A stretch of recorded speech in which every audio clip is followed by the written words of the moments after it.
कार्तिक मास व्रत कथा अध्याय 27। कृष्ण नाम का आसरा, कृष्ण नाम का ध्यान। 27वां अध्याय। अब लिखने लगा महान। पार्षदों ने कहा, एक दिन की बात है। विष्णुदास ने नित्य क्रम करने के पश्चात भोजन तैयार किया, किंतु कोई छिपकर उसे चुरा ले गया। विष्णुदास ने देखा भोजन नहीं है, परंतु उन्होंने दोबारा भोजन नहीं बनाया, क्योंकि ऐसा करने पर सायंकाल की पूजा के लिए उन्हें अवकाश नहीं मिलता। प्रतिदिन के नियम का भंग हो जाने का भय था। दूसरे दिन पुनः उसी समय पर भोजन बनाकर वे ज्यों ही भगवान विष्णु को भोग अर्पण करने के लिए गए, त्यों ही किसी ने आकर फिर सारा भोजन हड़प लिया। इस प्रकार 7 दिनों तक लगातार कोई उनका भोजन चुरा कर ले जाता रहा। इससे विष्णुदास को बड़ा विस्मय हुआ। वे मन ही मन इस प्रकार विचार करने लगे, अहो, कौन प्रतिदिन आकर मेरी रसोई चुरा ले जाता है। यदि दोबारा रसोई बनाकर भोजन करता हूँ तो सायंकाल की पूजा छूट जाती है। यदि रसोई बनाकर तुरंत ही भोजन कर लेना उचित हो, तो यह न होगा, क्योंकि भगवान विष्णु को सब कुछ अर्पण किए बिना कोई भी वैष्णव भोजन नहीं करता। आज उपवास करते मुझे 7 दिन हो गए। इस प्रकार मैं व्रत में कब तक स्थिर रह सकता हूँ। अच्छा, आज मैं रसोई की भली भांति रक्षा करूँगा। ऐसा निश्चय करके भोजन बनाने के पश्चात वे कहीं छिपकर खड़े हो गए।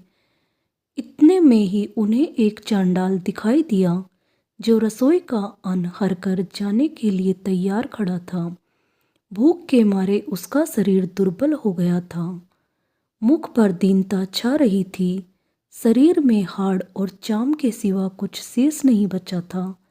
उसे देखकर श्रेष्ठ ब्राह्मण विष्णुदास का हृदय करुणा से भर आया।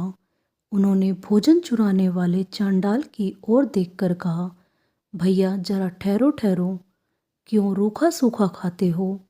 यह घी तो ले लो। इस प्रकार कहते हुए विप्र पर विष्णुदास को आते देख वज्र चंडाल भय के मारे बड़े वेग से भागा और कुछ ही दूरी पर मूर्छित होकर गिर पड़ा।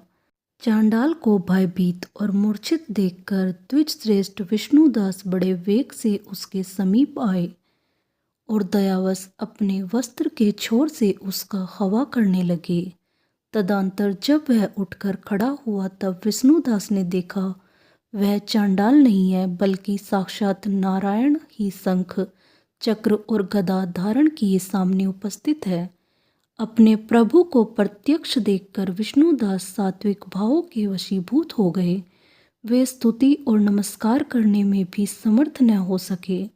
तब भगवान ने सात्विक व्रत का पालन करने वाले अपने भक्त विष्णुदास को छाती से लगा लिया और उन्हें अपने जैसा रूप देकर वैकुंठ धाम को ले चले। उस समय यज्ञ में दीक्षित हुए राजा चोल ने देखा विष्णुदास एक श्रेष्ठ विमान पर बैठकर भगवान विष्णु के समीप जा रहे हैं।